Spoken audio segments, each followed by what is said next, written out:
Nikki survived the ending of Obsession. And honestly, that might be the cruelest thing the movie could have done to her, because surviving wasn't rescue.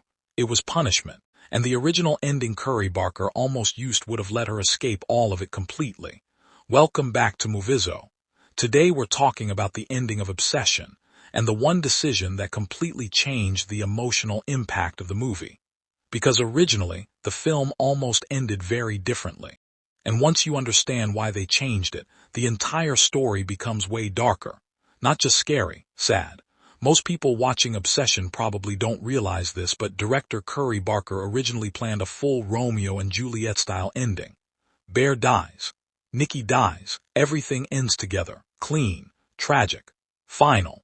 He even filmed an alternate version where Nikki survives, and apparently didn't think he was going to use it at first. But then his father's screenwriter Jeff Barker convinced him to keep the survival ending instead. And honestly, that one choice changes the entire meaning of the movie, because the version where Nikki lives is not hopeful at all. It's devastating. Think about what Nikki is left with by the end of this movie. Sarah and Ian are dead. Bear is dead. And the real Nikki spent most of the film trapped inside her own body while this twisted version of herself hurt people around her. That's horrifying on its own. But then the movie gives her back control right at the end, and her reaction says everything. She's not relieved. She's terrified. Like she saw something she can never fully come back from, and honestly, the movie doesn't even need to explain it further. You can already feel it, because what happens next for Nikki is pretty obvious. Nobody is going to believe the supernatural explanation. To everyone else, she killed her friends. So even though Bear created the wish, Nikki is the one left carrying the consequences of it. Prison. A psychiatric institution. Permanent trauma, take your pick. And the movie cuts away before we ever see any of it, which somehow makes it worse.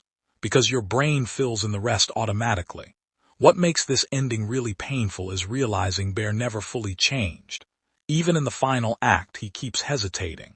When Nikki begs him to kill her earlier in the movie, he refuses because he still doesn't want to let go.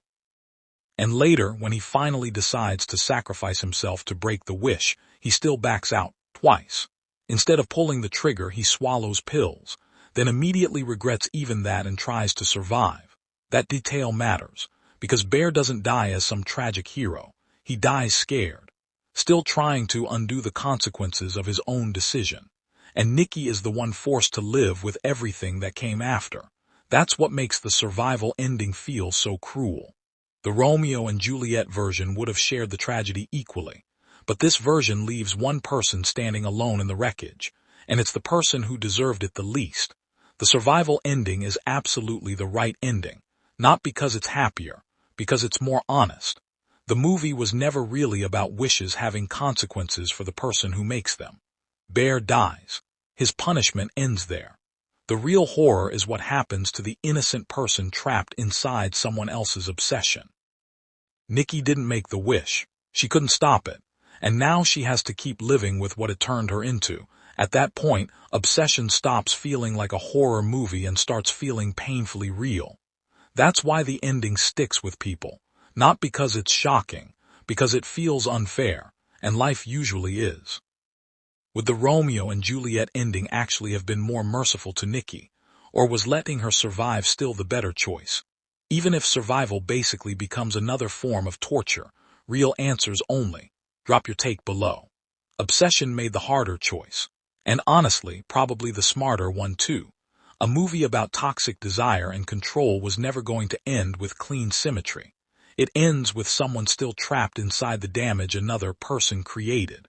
And that's way more disturbing than death. Subscribe to Movizo if you want more horror breakdowns like this. See you in the next one.